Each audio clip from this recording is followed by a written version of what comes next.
So every society, Imam Muhammad speaking, he said, every society has been established, pardon me, slow down. Every society that has been established and that has lasted on this earth, it was started, this is Imam giving us anthropological understanding, cultural history, right, in a phrase. Every society that has been established and that has lasted on this earth, it was started by people who had the vision or the insight to see what Allah intends, what the Creator intends for the human society. And then they put that in the language. They put it in their language. See, that's the thing. See, the Nation of Islam had a language. There's a science that the members of the Nation of Islam needed to understand. Imam Muhammad had to do both. Not only did he have to implement the science, but he also had to teach the science to the people that he needed to cooperate in order for the effort to be successful. So he had to take what Allah intends and in the nature of our life as human beings, and he had to put it into a language that those people could understand. So where the Imam in this quote speaks about whether it was French or European or African or whatever they were, they put it in their language, then they presented to their people. Imam Muhammad had to put that universal language into the symbolic bridge language for the Nation of Islam so that they could translate and transform from where they are to another place, literally and figuratively. That was the work of the Imam. So he did that for his people, and that's how they brought up their people into established society. They got insight into what Allah, the Creator, intends. So just think about it. This is what Imam Muhammad understood about the work that he had to do for the members of the Nation of Islam, okay, in order for them to benefit from having been former members of the Nation of Islam. We don't want to throw the baby out with the bathwater. We don't want to kill the patient. We don't want you to die in the rescue. Here, this is what you need to understand about what you've been through. This is what you need to understand about what you must do now in order to get to the brighter future that was hidden in the design of what you've been a part of for, as of 1975, the past 40 years. That was the work of Imam W.D. Mohammed. And this statement also, I'm taking advantage of a lesson inside of a lesson. This is a statement of Imam Muhammad's, to talk about Imam Muhammad's language, the idea of creation-supported social logic, creation-supported social logic. Just going to give you a real quick example and illustration of that, because that is a part of the tool of language that Imam Muhammad gave. We need to understand this. Because when we look at the Quran, the way that Imam Muhammad taught us and teaches, because we still have his writings and his recordings, that this is a methodology. When you want to talk about tafsir, and we talk about independent thought, and you talk about a new way of seeing that is true. This is a phrase that the Imam gave us that explains an aspect of his language. So in theological terms, seminarian type terms, they talk about hermeneutics, right? The way of reading and interpreting, etc. So we could say also that this is a part of Imam, much more to it. Imam Muhammad's hermeneutics is what? Creation-supported social logic. And what is it? You start with a verse or an object. See, it can go either way. Everything in creation is an ayah, and every verse in the Quran is an ayah. So you have an ayah in the creation, and you have an ayah in the book, right? Okay, so you can start from either point. You can look at something in creation, and you start your interpretation, your reading from there, or you can start from a verse in the Quran that speaks to something or points to something in the creation, and again start reasoning with it from there. Reasoning is inference making. Reasoning is inference making, right? A equals B, B equals C, therefore A equals C, something like that. I'm just not trying to spend a lot of time there. Y'all know what I'm saying. So you start with that. Excuse me, as an example, 71:17, right? Inna Allah anbatakum min al-ardi nabat. Allah created you growing gradually from the earth like a plant. So right there, this is just a case where, as I'm using as an example, you have a verse and an object. You have an object in nature in a verse. And so Allah has explicitly said, surely Allah created you growing gradually from the earth like a plant. All right. So you look at whatever, again, in this case, we have both a verse and an object. But in any other circumstance where, okay, I'm going to start with the sun. Okay, then there's an object in nature. You start your reasoning from there. You'll start with a verse and the alternation of night and day, right? That's a verse in the Quran, but it's pointing to something in creation. Okay, you just start your reasoning from there. So then you ask yourself the question, what does it represent? What does that represent? What meaning what? What abstract reality does it point to? Okay, so in the case of the plant, as we're speaking of right now, then it speaks to the nature of human life.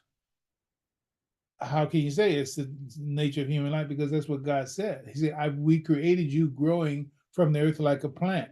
So what is the nature of human life? The nature of human life is like a plant. And what is the plant life pointing to? The plant life is pointing to the nature of human life.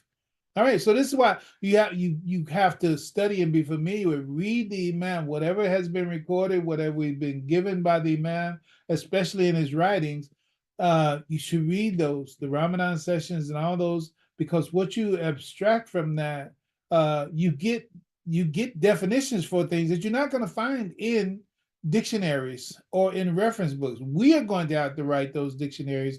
We're going to have to create those reference books so as to make the reference materials for understanding the language of Imam W.D. Mohammed, just like there are dictionaries in English that are designed for the purpose of helping English-speaking people or people who want to understand English terms. So we got a dictionary for that. Okay, well, we need a dictionary for the language of Imam W.D. Mohammed to do the same. Somebody's got to do that. One day it will be done, inshallah. So in case, what does it represent? You ask yourself that question. We're showing how creation-supported social logic, one of the ways that it actually works. So the nature, so in this case, the 71:17 plant life speaking to the nature of human life. Then the next thing, so you basically are asking three questions. What is the verse or the object in nature? What does it represent? And then finally, what does it mean? What does it mean? Understand this, the meaning of words, words mean what they make you do. So until you understand what you're supposed to do on the grounds of what the thing actually means, then you don't understand it, okay? You understand it when you know what action it invites you to and for what result, all right? So with regard to the issue of plant life being of the nature of human life, okay, what does it mean? It means you have to cultivate your own human nature in order to be productive. You have to cultivate your own human life in order to be productive. So, I mean, and there's an ocean of opens up after that. Now, I won't even go down there. You look at Adam was born in a garden. He's trying to go back to the garden. We talk, this life is seen also as a garden, and Bible talks about he's supposed to keep the way of the garden, right? Hayya ala salah, hayya ala falah. Come to life, come to cultivation. The falahin are the farmers, right? Cultivation. Surah 2, ayah 261, I believe it is, right in that section when God talks about the likeness of the individual is like a grain. and on from the grain grows 7 ears, and on those ears 100 grain on each one, right? All that, our whole life is a life of cultivation. It's a garden, right? And it's talking about self-cultivation. Blessed is he that causes it to grow. all of that, all of that has to do with, I'm saying that's what opens up once you get to that point, then just so much opens up. So the point is, I'm only really saying that to point to when the Imam told us, like in this statement, this is how societies grow. This is how they evolve. Someone learns about what Allah intends, and then they understand how that applies to their people, and then they put Allah's intention into the language of their people, so that their people will know how to act and what to do. These were statements made at the Elijahville address, the Jummah, the Imam Muhammad made some years ago, obviously. So let's move on. So here, so now we want to understand this movement. Okay, the Dr. John Cairns experiment, the mutated enzyme that repaired itself. We've already referred to it. Go back to looking at Redemption by Nature in the Ramadan Intensive Session, Part 4. You can get it by going, well, YouTube, I believe YouTube, Facebook also has it. It's back in like March or April. But you can get the further detail. Okay, that was a demonstration, a statement about all the stress that happened in the chattel slave system and the very survival of the Negro after being released from the slave system in the Emancipation Proclamation, and then yet facing Jim Crow and the lynching and everything that follows on that, but yet and still the representation and the efforts for human dignity and striving and freedom and autonomy, despite the fact that the idea and the objective of the experimental clinic was to deprive him totally of any semblance of humanity. And the work was done over a 379 year, you use your number, year period of time, but still I rise, to use Maya Angelou's line.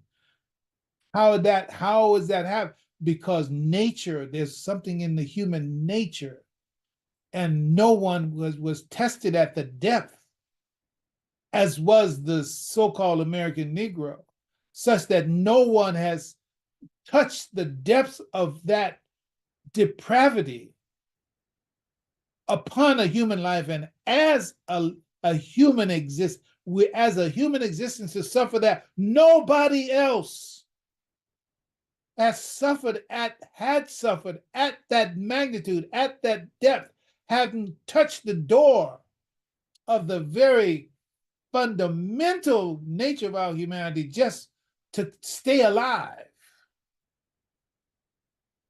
And then moving up from there. Imam Muhammad said, he said, our condition was a condition that started from a base less than zero. We started from a base less than zero. And he explains that base less than zero means that had we started in just raw, plain nature, that is out there in the jungle, we ain't got nothing, we haven't even got a stick for a tool yet. If we had started there, that's zero. But the Negro was started from a base less than zero. But still we rise. Let's keep going. Okay, so that was the first, that's one level. Then Imam Muhammad points out that Farad Muhammad blinded a blind man. You can find that in John 9, 1 through 34, the Bible, where the one who was blind from birth, and then Jesus took some mud, put some spittle with it, and then put it on his eyes, and it restored the man's sight. And Imam draws that as an analogy for what Farad did with the sleeping mentally dead so-called American Negro living in the wilderness of North America through the Nation of Islam, he blinded a blind man. We needed to be put into a new kind of darkness so that we would no longer be looking at the world. Think about Neo again and the blind girl in the movie The Village. You had to be blind in order to get salvation, right? Well, Farad used that strategy by putting the mud of mythology, the mud of Yaqub's history, the mud of the making of the devil, the mud of the tribe of Shabazz, all of that, put that on our eyes so that we would no longer be seeing in that world, we'd be seeing the internal world that he was manufacturing for us by the fabrications that were designed to hold the truth and also to hold us and to bring about developments of those things that were lost, just like that lactose enzyme was put into a stressful condition that forced developments that would otherwise not have come about without the pressures of the I'm talking about Farad's pressure of the circumstances to put new pressure on that DNA to bring about a genetic capacitation from within. That was the powerful strategy of Farad. That was the science that Farad brought to bear on it. And that was what Imam Muhammad decoded for us. And it's the truth. It's like, come on now. Mashallah, this is no boast. It's like, but I mean, if you're grasping this conversation, where do I get this line of reasoning from? Where it's like, do you think I made this up? I didn't make this up. I'm telling you what happened. It is. I'm reading the news, if you will. Let's keep going. In the experimental clinic, that is, the slavery stripped the African chattel slave of all culture and civilizational clothes. So we're talking about how many times our clothes have been taken off and put back, okay? So we were stripped of the clothes of our culture and civilization, and we were dressed again as Negro. So we're given another set of clothes. And the clothes were the clothes of the Negro. We were that little black Sambo. Go back and listen to the story again, because it was a big deal that that Sambo was stripped of his clothes, right? And understand that the term Zambo, Sambo, and Babaji, and the uncle of Farad and the auntie of Farad, all that is tied to that. Go back to these parts that we're talking about and see them. Then Farad comes with his work. Okay, the Negro was stripped. Then he was redressed as what? A Negro. Then Farad gets him. He's going to strip him again. Then in the clinic of Farad, of the Nation of Islam, the Negro was stripped of those slave clothes to reverse the effects of the first clinic in on his mind, right? And we have these words like Farad. We spell F-A-R-D, but we were told to say Farad, and you find the connection between Sephardim. Imam Mohammed brought it out to us. Farad, and that's the singular for if you are among the Sephardim. If you're among the Sephardim is plural. What's the singular from that Sephardim comes from? It's Farad. So Farad, P-H-A-R-A-D, and Fard, they mean the same thing. Singular, autonomous, and it also means naked. All right. So the Negro was stripped. So that lets you know that wasn't the man's name. That wasn't the man. That name was a symbolic name of a character carrying out a particular work. Right? W.F. Mohammed, W.D. Farad, Wallace Farad. Just let you know that, okay, I don't have a fixed name or identity. It's playing a role, right? The Negro was stripped of those slave clothes to reverse the effects of the first clinic on his mind. So that's what Farad had to do. So literally and figuratively, clothes represent a mindset. So just look at how the way we dress influences our behavior. You change your clothes, you change your behavior. It goes with it. Put on your work clothes, you got a work mentality. Put on your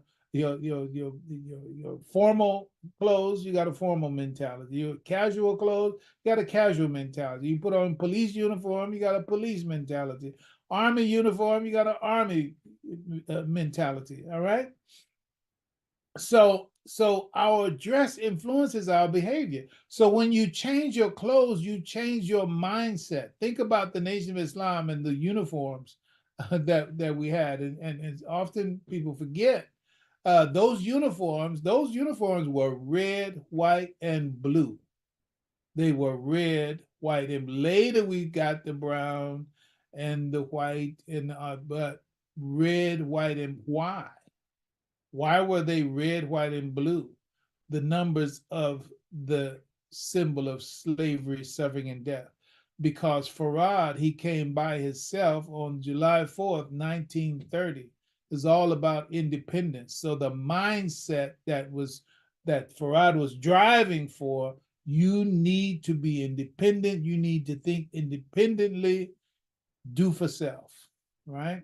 So the change in the Nation of Islam dress, the FOI uniform, for example, as well as we the Negro clothes that we were wearing. Yeah, I remember, I used to have them bell bottoms and the Jimi Hendrix shirts and the afros and all that. Man, that's it. When the Nation of Islam came, changed. All that changed. So now you're wearing a suit, you're wearing a white shirt. We weren't wearing colored shirts. You didn't wear no colored shirts. You didn't wear any string ties. No. Suit, white shirt, bow tie, haircut, shoe shine. That's a whole different mentality, right? So that was stark and it was dramatic, right? So now here comes Imam Muhammad, steps up in February 26, 1975. He began to literally and figuratively redress, listen to the words, redress the members of the Nation of Islam by curing the first cure. And he brought the true and final solution by addressing the Negro problem with the Quran and al-Islam.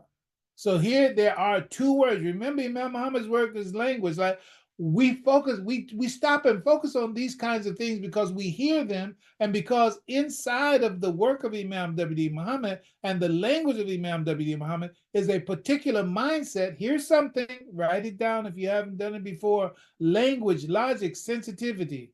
Language, logic, sensitivity. Language, logic, sensitivity. Why is that important? All right, we've already told you Imam Muhammad has a language, and it's not the English language. You understand what I'm saying? And it's not the Quranic Arabic as the language that he does. There's a language, a mindset that's connected with a strategy, that's connected with a history, that's connected with a particular worldview, way of seeing things. And it's a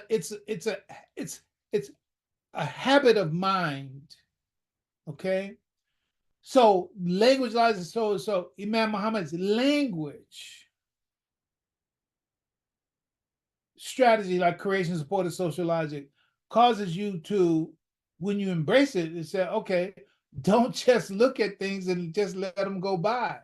Be conscious of the way something sounds, because there's a hint in the way that it sounds to a logic. So you have the language, you have to listen for the language, see if in the sound of it, either the term itself or literally the way the word sounds. Then you look for the logic. And what is the logic? Logic is not just Aristotelian, Cartesian logic. The logic is the behavioral expectation. So understand, a part of Imam Muhammad's language is that we don't depend on dictionaries to tell us what words mean. We use them, But even those who understand dictionary, I'm talking about philologists and linguists, etc., they know dictionaries are just aids to assist someone who already has some idea as to what something means, right? But it's not the scientific, definitive, only description of what something means, because in the different editions of the dictionary, words get taken out, words get added in, words get changed in the direction of their meaning semantically, et cetera, et cetera. So dictionary, yeah, they're useful for what they're useful for, but they're limited in that sense. So this term logic is the behavioral expectation. That is, okay, once you know what a word is saying, okay, what are you supposed to do in light of that? So that's logic. So if you get the language, okay, now what is the logic, the behavioral expectation for this language that I've just heard? And then sensitivity. The sensitivity, you can understand, is like a mindset, the mindset that is born out of that language and logic. So, for example, what we said right here, he began to literally and figuratively redress the members. All right. So now that's in the context of that we're speaking of redress, meaning put some more clothes on. When you address something, when you redress something. But also from a dictionary perspective, it is also a redress, meaning to remedy or to set right. So the Imam was redressing the members of the Nation of Islam by curing the first cure. He had to remedy and set right what Farad had done for the purpose of catalyzing a new direction in the mind of, meaning he had stripped the Negro of what they had been stripped of before and what had been added to them, and Farad redressed them. Now we had to redress the redress of Farad. We had to remedy that. That had to be set straight because that was not the final solution.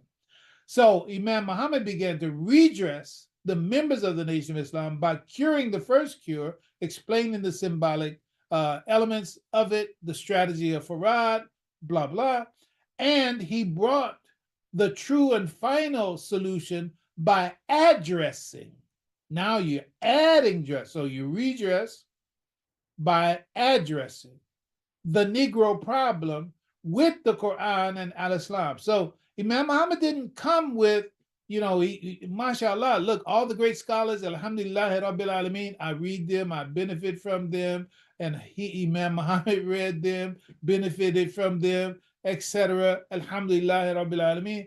But you think for yourself and you think inside of the context of what is my history, what is my circumstance, what is my destiny, and how does this apothecary, this pharmacy of al-Islam in the Quran and in the life model of Prophet Muhammad and in the scholarship of those that preceded us, how do I create a prescription for my situation?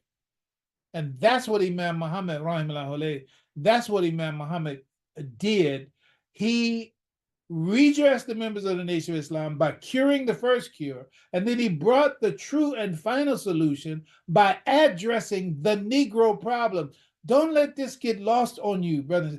The Negro problem is like no other problem ever before in history. I got to keep going because we have places to go, people to see that we got to address. Okay, so we just talked about address. So the Imam addressing, meaning that when you say address, I'm giving you dictionary definition right here, right? The particulars of the place where someone lives or an organization is situated. Imam Muhammad addressed the Nation of Islam. Look, this is where you are. This is where you came from. This is why you are where you are. This is where you live right now. So I'm going to speak to you where you live. But this is not to be your final address, right? And the Imam did give us formal speech and delivered an audience. Isabel Wilkerson, in her book Caste, if you haven't read it, I recommend that you do. It's very powerful and important. But I'm going to try to brisk through this. In 1944, speaking of the Negro problem, right? In 1944, the Swedish social economist Gunnar Myrdal and a team of the most talented researchers in the country produced a 2,800-page, two-volume work that is still considered perhaps the most comprehensive study of race in America, An American Dilemma. Myrdal's investigation into race led him to the realization that the most accurate term to describe the workings of the American society was not race, but caste. That perhaps it was the only term that addresses what seemed a stubbornly fixed ranking of human value. He came to the conclusion that America had created a caste system and that the effort to maintain the color line has, to the contrary, or to the ordinary white man, the function of upholding the caste system itself or keeping, quote, the Negro in his place. The anthropologist Ashley Montagu, it's a very important book that he has, Man's Most Dangerous Myth, The Myth of Race. You should look for that one. The anthropologist Ashley Montagu was among the first to argue that race is a human invention, a social construct, not a biological one, and that in seeking to understand the divisions and disparities in the United States, we have typically fallen into the quicksand and mythology of race when we speak of the race problem in America. He wrote in 1942, what we really mean is the caste system and the problems which that caste system creates in America, right? And so we also recommend that you revisit The Power and the Force of Culture in Rise. That is the part 2 of the W.D. Mohammed, the word work of W.D. Mohammed, to get further into details in that. Now, the Negro problem. I really want to say, it's like the value and the profundity and the richness and the magnitude of significance of the solution is appreciated when you really understand the magnitude of the problem. We've said a lot as we go along in this, but I'm going to say this because I think we have about 2 or 3 slides to cover, so I am going to have to go ahead and hang in a little extra time today to close this part out. This will be, inshallah, the close of this segment. Then we'll go on to the Renaissance when we start talking, addressing what we address next week, inshallah. So let's set the Negro problem into a frame to appreciate how significant it is. It hasn't, without what we're talking about right here, it hasn't been solved. For those for whom this hasn't arrived for them, it's not solved for them. The Negro problem is not a simple problem and there was no simple solution. Imam Muhammad says, this was not easy to understand. Moving from Mr. Farad and the Honorable Elijah Muhammad to my leadership, it is not an easy to understand movement if you don't understand the strategy. And that's the mistake that so many make. You think, I don't know. I don't try to think in their head or think for them, etc. But there's some who think, I don't know what it could be. It's like, oh, I understand Imam W.D. Muhammad. Really? Have you really studied the Imam from which perspective? As an outsider, as an insider, you experienced, you had life experience with him. You studied him live, and somebody, nah.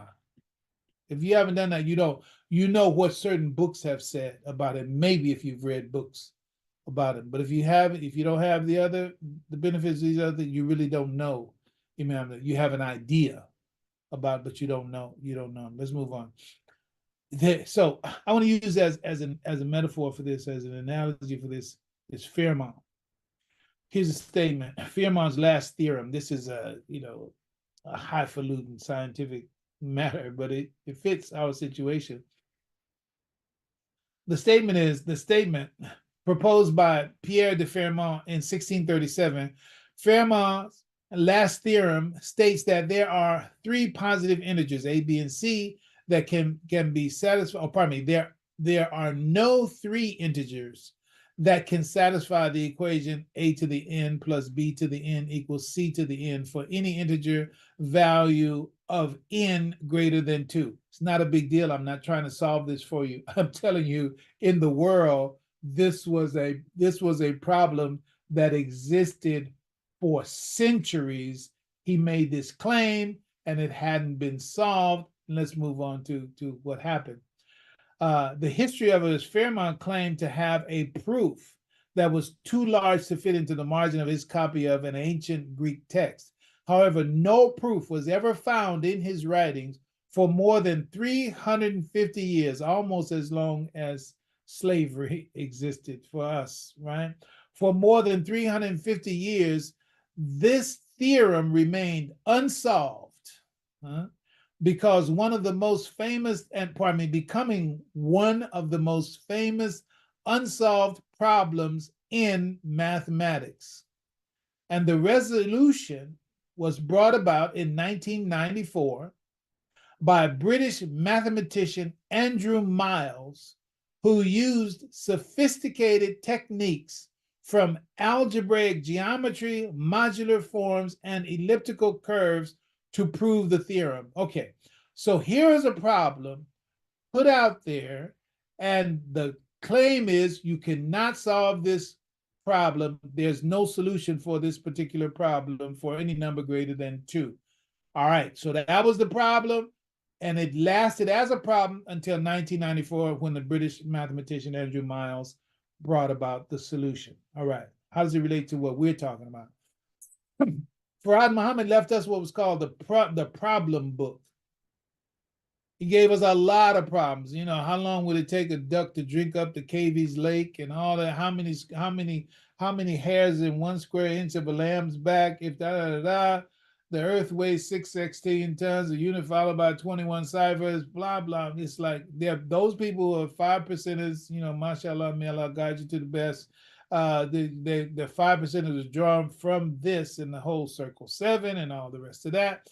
All that has come from those who took a different way from and out of the problem book of Farad Muhammad. So here's something from the problem book of the Nation of Islam. And I'm saying I'm putting it into the category of Fairmont's final theorem, right? Here's out of the problem book. It says the uncle of Mr. W.D. Farad lives in the wilderness of North America, surrounded and robbed completely by the caveman. Therefore, he has no knowledge of his own nor anyone else's, but his mind travels 24 billion miles per second, which is considered the average speed of thought per second.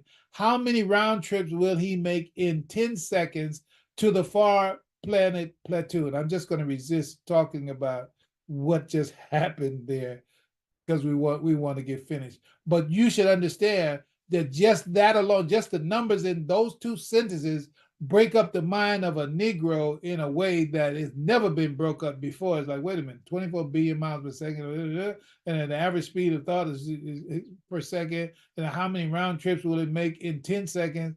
Come on now. It's like Farrar was working a strategy. Let's keep going. A lion in a cage walks back and forth 6 feet per second, seeking a way out of the cage. It took nearly 4 centuries to find the door. See the symbolism? It took nearly 4 centuries to find the door. Now, with modern equipment, he's walking 3,000 feet per minute, and he has 3,000 by 2,000. See the symbolism? That's the United States. He has 3,000 by 2,000 miles to get to get yet. How long will it take him to cover this territory if said 3,000 by 2,000 miles at the above walking rate? How much math? You know, we really were trying to solve these problems, right? When the main idea for Farad said, look, we're just trying to loosen you up. We're trying to get you to make your mind work, period. We're trying to get you to grapple with these kind of puzzling mathematics so that you can just start your engine of intellect working. That's what it's about. We were really trying to get a number, but you don't know that, all right? Moving on. 5,280 feet equals 1 mile. He also has 17 million keys, which he turns at a rate of 16, listen to this, which he turns at a rate of 16 and 17/100ths per minute. This is just one problem in the problem book, okay? That which he turns at the rate of 16 and 17/100ths per minute. How long will it take him to turn the whole 17 million? Is he talking about keys? No, he's talking about Negro minds, right? 60 minutes equal 1 hour. 24 hours equal 1 day. 365 days equal 1 year. The above figures do not include rusty locks. Who is he talking about? He's talking about the 10 percenters. The 10 percenters, right? So you had the 5%, you had the 10%, you had the 85%, right? So the rusty locks were the 10 percenters. That was the W.E.B. Du Bois group. It's like, don't mess with the 10 percenters. They are the bloodsuckers of the poor, right? So leave those folks alone. Plus, they're going to mess up the cha-cha by coming in and telling us stuff that they found in the encyclopedia.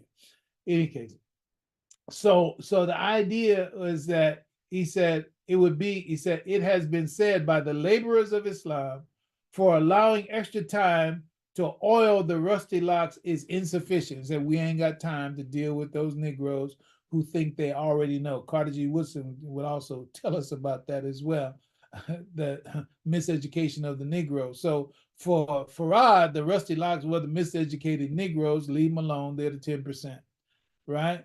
But we're working with the 17 million, and we're trying to turn those keys in such a way that they can be free. And that's really what it's all about. So the point is, that was just like Fermat's final theorem or Fermat's theorem.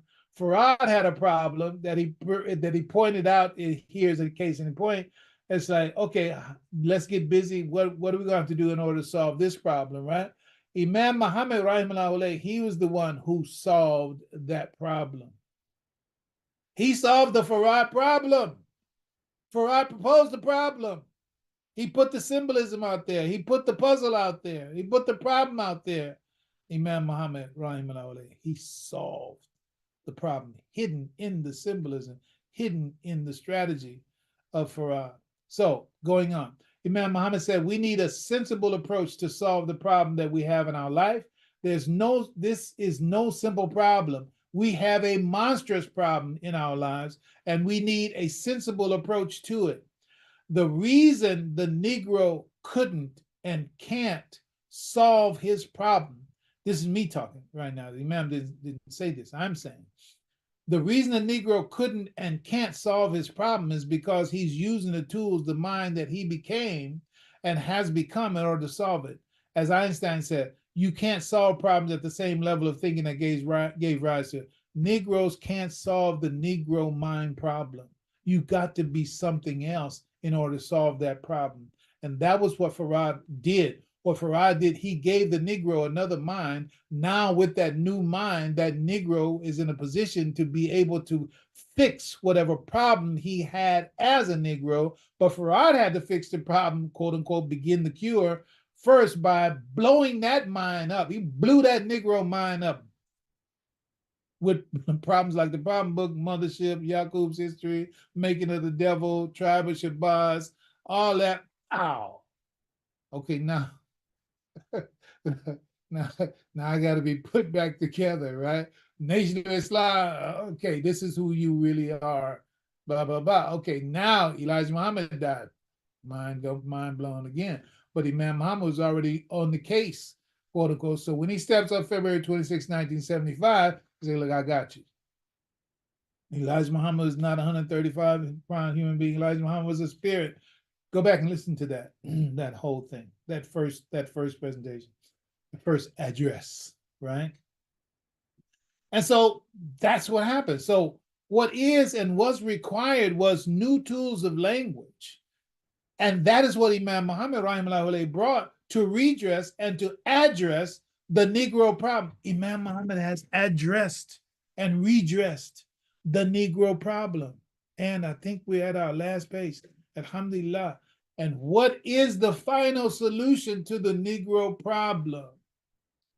The answer is in one word, but I'm not going to give that word today. Some of you know that one word, but I am telling you, it's more potent for the Negro problem than Einstein's theory of relativity and E equals mc squared. One word, not E equals mc squared, E mc squared. Okay, then add the equal sign.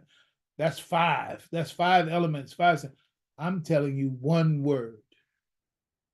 And it's not Allah. It's not Quran. See us next week, inshallah. We do that, inshallah.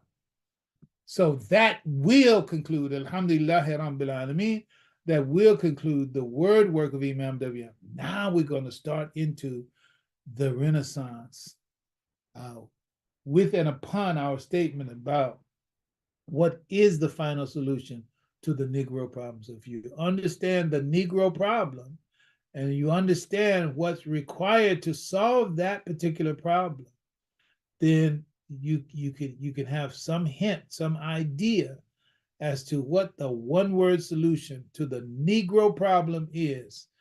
Inshallah, next week we will, by the grace of Allah, inshallah, lay that out. Thank you for your time today. Assalamu alaikum wa rahmatullahi ta'ala wa barakatuh. Now, I will say, I'll give opportunity for any quick feedback, but I have a date with destiny. Masjid Worthy, we have some very important work that we're doing that I got to get down there for. But any comments that anyone would like to make that contributes to our morning is welcome. Beyond that, we're going to be leaving. Going once.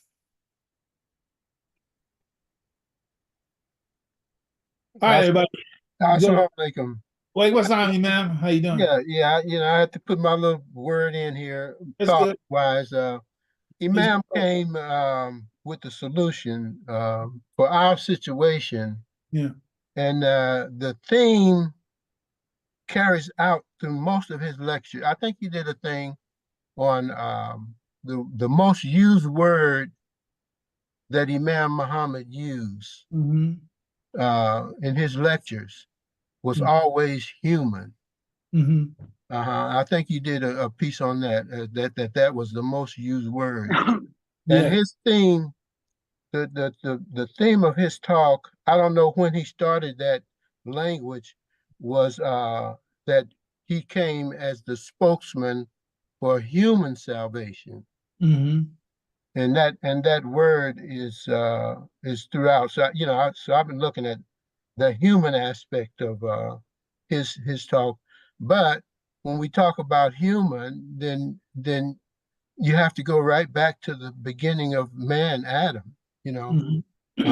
So I think this word and nas speaks to the human being.